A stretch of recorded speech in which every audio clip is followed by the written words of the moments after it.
Hi guys, welcome back to Mojo. It has been a hot minute. Actually, I'm sorry, I'm all rugged up here because I'm in Taupo in New Zealand, so a completely new location to be based from a couple of weeks. For those of you that don't know, the last couple of weeks, hi Carly, have been, well, pretty intense for me. And one of the reasons I'm doing this live show is it's been a really interesting process going through, hi guys, going through this kind of life journey with my parents and with my father, and being in a separate country and with COVID, and then coming here and all the journey around that. So I wanted to share that with you, and I also wanted to share with you how I absolutely practice what I preach, and the interesting dichotomy and dynamic when it's really important that we learn how to ask for help, who to lean into, and what we do during these times of life changes. So today's topic, great to see you too, beautiful, is with a lot of vulnerability, humility, grace, but also clarity, as I want to teach you the absolute importance of letting go of life's burdens. So I will reference Eckhart Tolle here around the pain body, because I think it's really important. There's so many things online with Eckhart Tolle around the new earth, around releasing the need to stay in pain and stay in stories, and a kind of human regard and programming that, oh my God, like this is kind of like the most horrible thing. We stay in that space. Why do we choose to do that? And why it absolutely kind of, I friction with people, because I bounce back very quickly. So I'm very vulnerable, and I talk to my friends about what's going on, or my clients, but I don't stay in that story. I say, this is the most heartbreaking thing, but at the same time, X, Y, Z. So I want to take you through the journey that I've had the last 2 to 3 weeks that makes me sit here in beautiful Taupo, New Zealand. So my old home, and now I'm in the home of my parents. And the acts of service that's requiring as well, and the great humility that has been required for all of us here in the art of discernment, respect, and decency. So let me just bring you back to the original topic, which is how to let go of life's burdens, right? So whether we like it or not, which is why I wrote a book about adulting, the rally of life, we are going to go through many seasons and many conditions in our life: rain, hail, sun, storms, unforeseeable circumstances, roadblocks, beautiful vistas where everything's amazing, and then, the clouds come crashing in again. That's actually this beautiful mess of life that we live in, and of leadership. And one of the things I always say is that we're all leaders in life. So when you're part of a family, when you're a partner, when you're friends, we all have a role to play, leading from within for ourselves, but also how we actually show up in this world. So if you've been looking at my Instagram feed at Fogden-Moore, you'll see a lot of the quotes that come through, because I always share the quotes from my books. I write them or I share them, and they're in there. You can actually get them and download them as JPEGs. But a proud plug that I'd like to say is I really, really, really practice what I preach. And what I noticed when I came to arrive on this journey with my mum, who's 81 years old, her birthday is next week, her very best friend has been in and out of consciousness the past, I think, few weeks. In fact, this morning my dad told me a story of when he died recently and came back, and the conversations he was having with his solicitor during that period. And how just the importance of being present has made this kind of like the most heartbreaking, but also the most heartwarming journey for me. So whether or not you're going through things at home, or things at work, or you're looking at selling your business, or getting a new job, or I don't know, like asking your girlfriend to marry you, or getting a divorce, or becoming a grandparent, or whatever it is, or maybe one of your siblings is ill, or like me, what happened to me last week was I was driving up north, and I got a phone call from my brother who said, you better get your butt to New Zealand, because this is it. And then a few days later, I was at a client dinner in between, trying to arrange my travel during COVID and renew my passport and move everything around so that I could get to New Zealand. I got a call from my father at like 6:30 p.m. Tuesday evening, and he said, I just wanted to say goodbye. So I just want to let that sink in a little bit. I was in another country, and I knew my dad was, not well, and it was terminal. And I get this phone call out of the blue, and it's from my dad, off his own bat, and he says, hi, I just, he wants to talk to the dog. It's just like his Roxy there. And he says, I just want to say goodbye. And I honestly have to tell you that my knees fell out from beneath me. I've been many times prepared for this because I've flown back and forth for dad and mum many years over the last 20 years from Europe, and I've stayed with them and I've looked after them.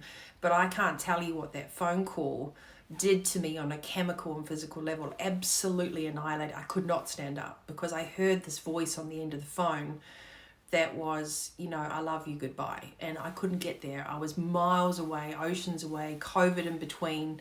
And then I had to go into survival mode and go, right, what do I need to do to be of service and to get there as fast as possible? And will I get there in time to hold my dad's hand, to stroke his forehead, to tell a bad joke, all these things. So, and then I had clients and other things going on, a business to run, a house to run, staff and everything else. So what I did was that evening, as I called a good girlfriend of mine, straight away after I got the call, Elaine, and I just broke down, and I said, I've just had the most painful, humiliating, it's just the worst possible phone call to ever have, because I couldn't go and help him and I couldn't get there. I just had this voice on the end of the phone.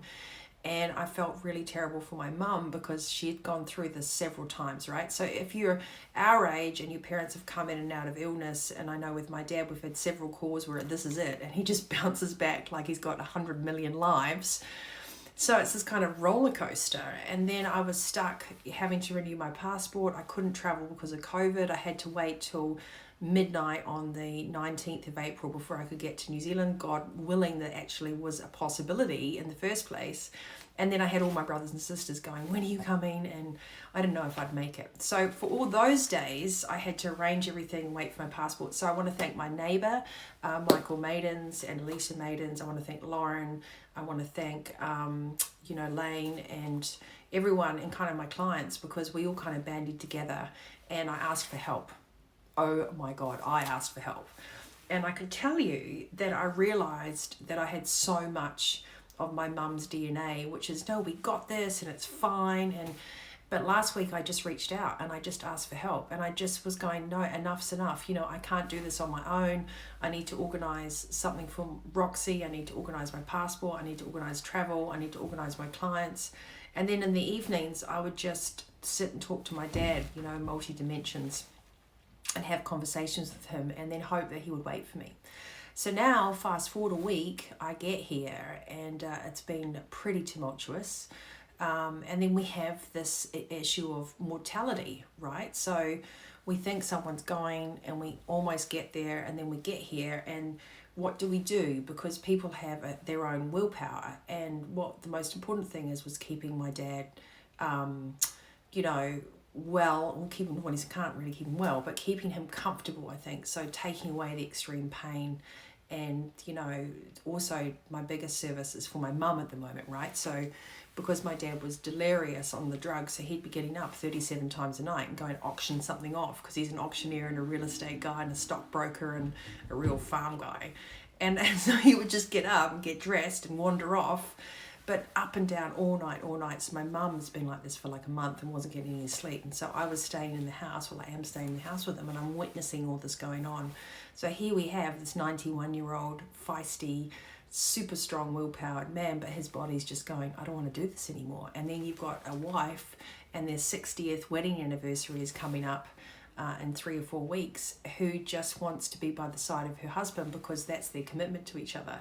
So you have to respect that as elders and as parents and as individuals, that they have their own free will, that they have their own right to their routine and to their sovereignty and to their decency, and that you can't just come in and railroad people and go, no, you have to do it this way. So I think what's been a real privilege is to be able to turn up on the doorstep and to slot into the household and to sit in the chair in the evenings and watch him breathe, and to take them to the hospital and drive them back, and like all those kind of things. But there's two ways that we could look at this, right? I could be like, oh my God, this is the worst possible thing. I've got here and I thought he was going to pass away, but now he's alive. What's going on? And I could really be in the drama of the whole thing. Or I could look at it and be completely present and go, where am I most needed? Where do I most need the most help for myself, so I can stay in focus and cerebrally real full of clarity and have enough energy and compassion and leadership to be there for them, but not make it about me. So that is what I want to talk about today, is that regardless of what's going on, if loved ones are, they're something that could break down all those barriers, we have to be able to raise our hand and go, this really hurts, or to have someone we can talk to go, there is a sense of mortality that we all have, but we're not in control of when someone decides to be on this earth or not.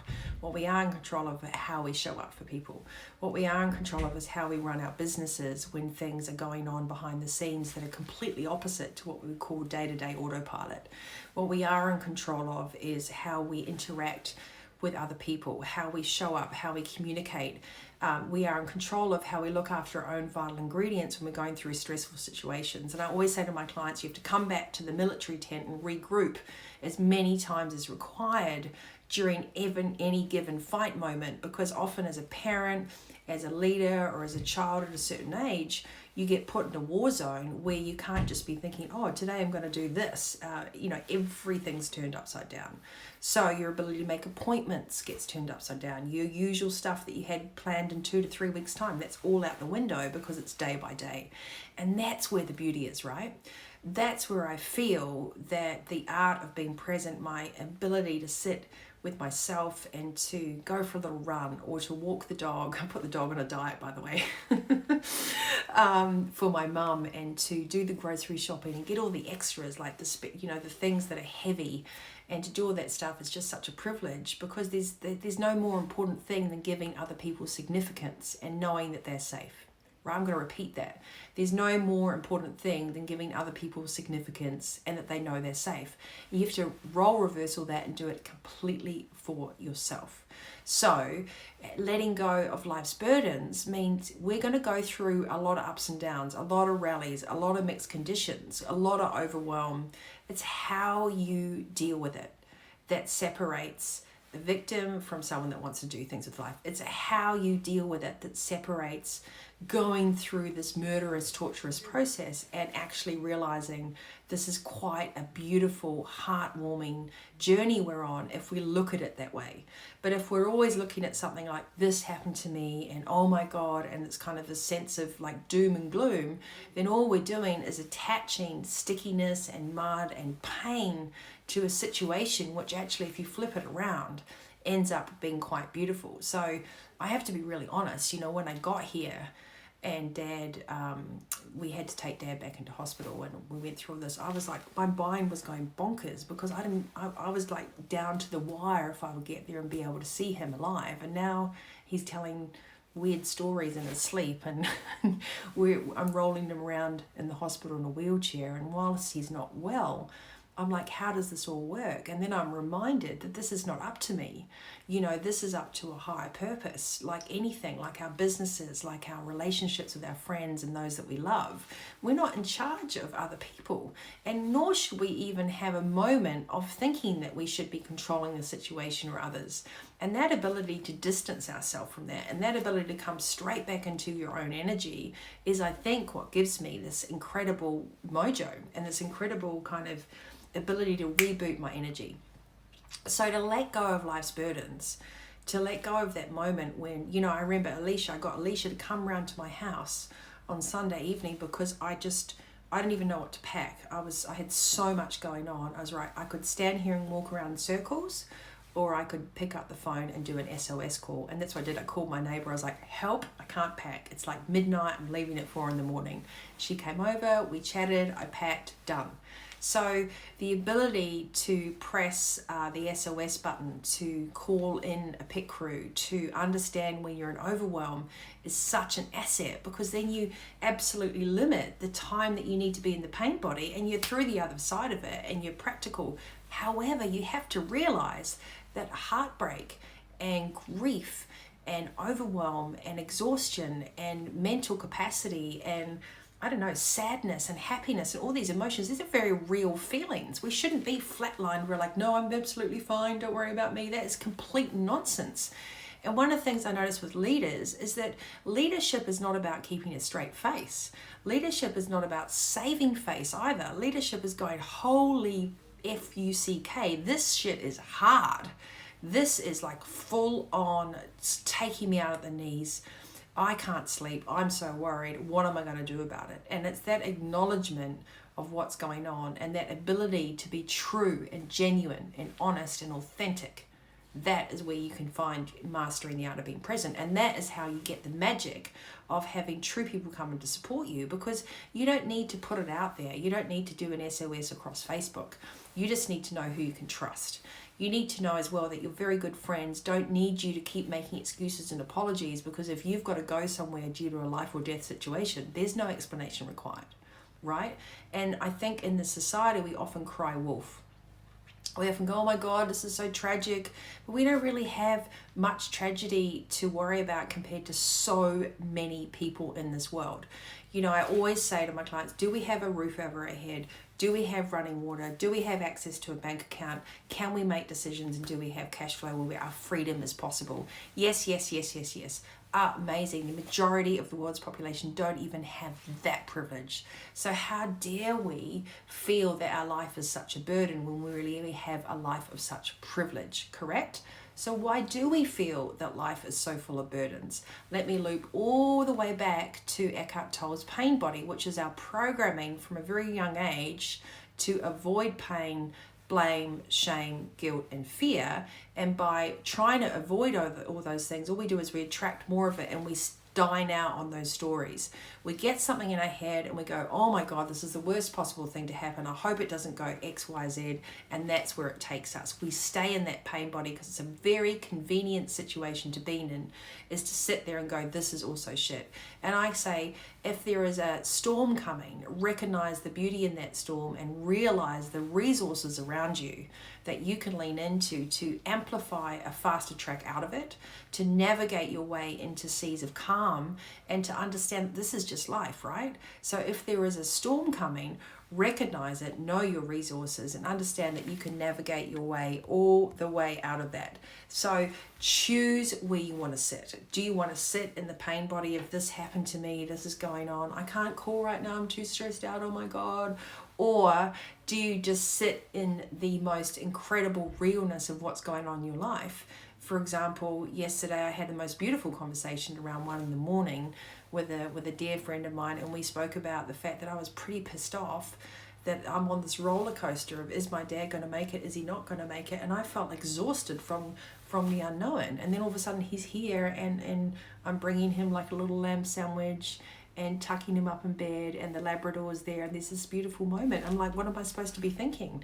And then the moment that comes in, you know what I do? I let it go. Because that's just the pain body going, oh my God, isn't this stressful? No, it's not. Because when you sit in this moment of anything going on, whether it's work, whether it's your children, whether it's your partner, whether it's your finances, whether it's your health, you decide what you want to attach to that. You hearing me? Whether it's anything, you decide what you want to attach, what energy you want to attach to that. And I think what's so crucial is that you are the one in the driver's seat, right? Not anyone else. And what I've noticed while I've been going through this process of, I feel like saying goodbye to my dad, and at the same time putting plans into place for my mum, she's going to kill me for saying this, by the way. I love you, Mum, you're so beautiful, but she's so proud she hasn't told anyone that she is legally blind. So here she is looking after my dad in this house, and night after night with no sleep. He's had morphine and codeine, and he's been delirious, and she's been doing everything, and she can't really see, but she would never let on, because that's the way that she was built. She went to boarding school when she was 4. She's a survivor. So we have no right to judge that that's her coping mechanism to get through things. Like, as children of this family, we can't go, hey, you have to turn all your life around as an 81-year-old beautiful wife and do it this way. So that ability to come in to this household for me and to serve with humility and compassion and clarity, I think, is what is helping get some new care plans in place and just enjoy the moments that I have with my parents, and even make them laugh a little bit if I can, and just think how beautiful the cycle of life is, as much as it pains me to not fall apart in front of all of you guys, because I feel like social media is like a family. We're a tribe, right? We share so much on social media, so why can't we share what's really going on? Why can't we share how how hard it is sometimes, and how heartbreak comes through sometimes, and how we can't all be there the way we want to for those that we love, especially during the pandemic. And that is the thing. You really have two choices. You can hang on to life's burdens, and you can attach a story to them, and you can make it horrific, and you can say, you know, my partner can't come over, or I can't get there because of COVID, or you can allow yourself to flow through all the feelings, and to flow through joy and heartbreak and love and fear and all those things. But you must come back to the center of the magic of being present. You must be accountable and check yourself and go, hold on a second, what am I choosing to feel right now? And what I would like to do is give you guys some access as well. If you want the worksheets and anything, you know, you can go onto my website, or you can get the book, Adulting the Reality of Life. You can use the code Mojo50. I think it's still valid. If it's not, Mojo30 for 30% off. But all these things that I talk about, they're all through all of my books. Accountability, awareness, and action. You know, a fresh perspective, that's from Vitality. Making sure your vital ingredients are in check before you can even help anyone else. It'd be no use to my mum and me being up 24/7 if I wasn't fit and healthy and feeling like it was a privilege to be here, you know, and looking at what she needs. You know, not what I would do in the situation, what I think should happen, but what does this beautiful mother of mine need to feel safe and secure and significant as she goes through massive life changes. And, you know, every breath my dad takes, she doesn't want to go to sleep because she doesn't want to sleep and wake up and maybe he's not there. So I think that this compassion that we need to have, whenever you're watching this video, it'll be the right time. Whether you stumble across this by accident because of my silly little Muppet face on IGTV, or maybe you're watching this on YouTube, and I apologize for the format, but sometimes we just got to do and get stuff out there, right? But I think what is so crucial is that nobody can tell you how to feel, but you get to decide where you want to sit, in the pain body and life as a burden, or the privilege and to be present. You decide where you want to sit, in the pain body and life as a burden and stay stuck in that cycle, or, you know, that life is actually a privilege and you can stay in the present. And if you can master that, and that's exactly what I teach, right? So quantum coaching for me is about narrowing that gap and making it completely, there's no gap when you're in quantum, completely in alignment. It's kind of like a realignment, because that's how we were born. We've just got distinctly detached from what our conscious self is, and we have all these stories and subconscious elements that come into play. So no matter what you're going through at the moment, whether it's your own health and well-being, whether it's supporting family members, whether it's getting that dreaded phone call when you're thousands of miles away and you can't get there, it's about knowing that you're exactly where you're supposed to be and you have all the tools, and that this beautiful life will bring up all sorts of conditions. It will bring up all sorts of weather, all sorts of roadblocks, all sorts of beautiful horizons. It's your chance to see how you want to look at those, what your perspective is. It's your chance to lean into your pet crew and to be really vulnerable. And also, you can call people out and say, you know what, I'm not stressed. I'm actually super busy dealing with all this, but there's no stress in it. And that's kind of what I want to get across with what I'm dealing with it now. I'm really not stressed by what's going on. It's just a lot of workload. And it's heartbreaking and heartwarming at the same time. So, you know, holding your mum or dad and role reversal and being there and seeing their pain, you just want to take it all from them, but we can't. So that humility and that act of service is a privilege, right? And then looking at your day and going, what do I want to do for work today, and how are my clients doing? And you can't just detach yourself from the whole life, because all those things, for me, I really love those elements. You know, they add value to me, adding value for others. My coaching work and my work on the show, like coming back and deciding to do a live, is because I really wanted to do it. And I wanted to share that life isn't always about setting up a mood board, you know, it's about being in it. And when I was running yesterday through by Hooker Falls, which is a really beautiful place in Taupo, I thought, God, nature is just such a great epitome of how we as humans need to grow. We need to kind of go with the wind, and we need to come through the hardest soil, and we need to bloom when the sun's shining and recoup when it's winter, and kind of get all our stores together. And I think that's the thing, we're organic creatures, and the rigidity of thinking and the judgment and what I'm seeing through all the news at the moment, it's horrific, but it's only from fear. You know, judgment only exists when there's fear. Blame, shame, and guilt only exist because of fear. And that always comes back to fear of judgment.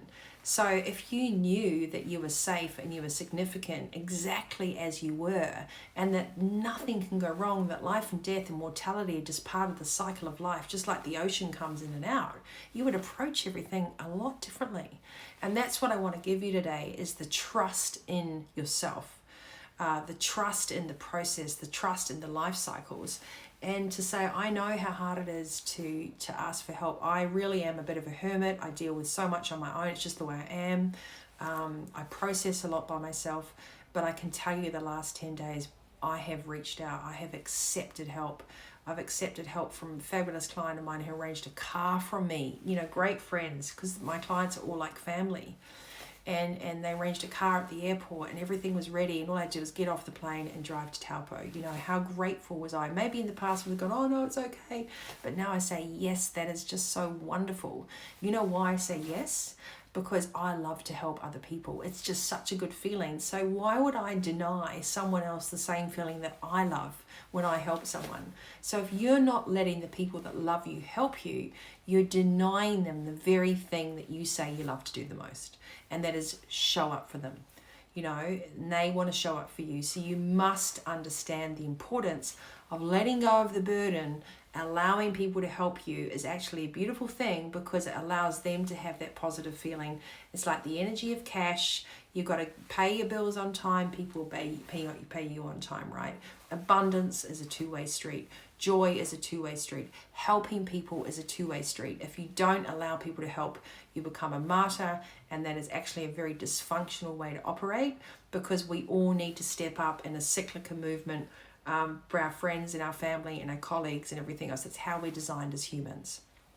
I hope today I've given you a little bit of insight of how I let go of burdens by being extremely present, by shifting from blame, shame, guilt, and fear to the privilege of being in this life and being present, to really recognizing as well that all this energy that I have and this positivity and this pureness, I understand it all now. You know, for so long everyone said to me, be quiet, shh, like tone yourself down, that energy can't be real. And I'm like, F-U-C-K, it is real. This is it, you know. And to maintain that, I might go for a little jog, or I'll walk the dog, or I'll go out. I know how to recharge my batteries. And don't apologize for who you are to anyone. Start stepping into that more and more and more and more and more, and you'll be a very, very strong piece of the puzzle for all the people in your ecosystem. But let go of the burdens of life being hard, you know, because everyone goes through the rally of life, and instead see this all as a privilege and master the art of being present. So to wrap it up, how do you let go of the burdens? You hear the story come in, that ego voice, and you go, hold on, I'm matrixing that out. I'm letting go. I'm not picking that baggage up off the carousel. That's no longer my luggage. That story, that burden, that pain, that shame, that guilt, whatever, that fear, I'm going to leave that there, and I'm going to trust myself, because I know that I have the resources, the pit crew, the resilience, and the mindset to be totally present and deal with whatever comes my way. And that is the only time that matters, is the absolute now. The only time you have anxiety is if you're trying to avoid what happened in the past or escape the future, right? The now, nothing can get you, because you can be totally present. So let go of your burdens, stop all the stories and the emotional kind of blackmail that you do on yourself. Accept help from others so they can be in this joy journey with you. Allow yourself to fall apart at the seams. Have those small people that you really trust to do that with, you know, and see how someone reacts to that. You know, I did that once at lunch after I had this board meeting, and I don't know where it came from. And I got quite like a stiff kind of like response to being vulnerable. And I thought, well, that shows how flexible that person is a leader. That shows how deep that leadership level goes. You know, because true leadership and true camaraderie and true growth comes from all emotions and feelings together as a team. You're in the trenches together, and no one can be an island. It doesn't work like that. Being in isolation is not healthy, it's not helpful, and we have to learn how to ask for help. We have to learn to let go of the burdens. We have to learn to let go of the stories, but it is possible. You just have to decide that that's how you want to live, right? Burdens or privileged life. Burdens and stories or privilege. It's two things. Victim or doer. That's it. So when you go through adulting, the rally of life, and as I'm sitting here doing a live in this tiny room in my beautiful parents' house, it is with complete grace and humility that I feel that I'm here, as difficult as it is, to be of service, to re-engage this week with my clients, to find the fortitude and this fantastic ability to show up for people is really a gift that I've got. So instead of shying away from that, I can step into it. So I encourage you to find your mojo, and to whatever has got you to this point today, to have the grace and humility to forgive yourself and forgive others, and to accept change and evolution, just like the seasons in nature. Some of the most beautiful flowers bloom in the desert, right? And that's what we all do. We, from the greatest darkness comes the opportunities to have the most amazing light. And it's just, you've got to feel all those moments. Know who to trust. But I think most importantly, read Eckhart Tolle, The New Earth, or Michael Singer talks about the untapped soul. If you want to go onto my show and look at The Ego Is Not Your Amigo, How to Feed the White Wolf. So knowing the positive affirmations should be taught as early on as possible. By the way, everything you do also affects your children. So naming, shaming, blaming and guilting are not ways to get people to do things for you. Humility, grace, truth and transparency are. And show up, and warts and all, bruises, whatever it is, just get in there and go, oh, that was a hectic week. And also say thank you to people that have showed up for you, because it probably gave them a lot of joy. If you're a giver, you know what that feels like. Allow people to step in and to help you out, because then you have a team and you have also a pace of life that can keep up with all the ever changes. So I just want to say thank you to everyone that supported me the last sort of 2 weeks as I have got over to New Zealand, and I'm able to be here with my family and to give my parents the most amazing unconditional love and support. And whilst it's certainly been shocking, it's also this huge privilege. And now I feel like we're in a stage where I can really give back. And I'm here to show you that life is not about burdens. Life is about the beautiful opportunities that we have to show up and experience things, and all the human capacity that we have. It's the tiny things that you do for yourself and others that make the biggest difference. I hope you enjoyed today's little episode on the Mojo Maker Show. I'm Nikki Fogden-Moore. If you haven't already, come grab any of my books: Vitality, Fitpreneur, How to Be the CEO of Your Life as well as your business, very handy, and my latest book, Adulting, the Rally of Life, How to Go from Chaos to Calm and Keep It That Way. You can get them on the links on my Instagram bio, on the shop, vitalitycoach.com.au, or you can go to Amazon or Booktopia or anywhere else. And if there's anything you want me to talk about in the coming days and weeks, please leave me a personal message or DM me. I would love to have some ideas for topics and to see how I can best help you get your mojo back, keep it that way, and realize that the most important thing you can ever do is be in the now. Until next time, you stay healthy, wealthy, and wise. And to my friends and colleagues and all the people that I love in Australia, thank you so much for your support. And for those of you in New Zealand, I look forward to tuning in again soon. And remember, this life is not a dress rehearsal. So enjoy it and embrace it, and you must lead from within. That is the greatest asset you'll ever have. Okay, until next time, guys. Oh, if you wanted to, come and subscribe on my YouTube channel, Vitality Coach TV, and the Mojo Maker podcast. See you next time. Bye.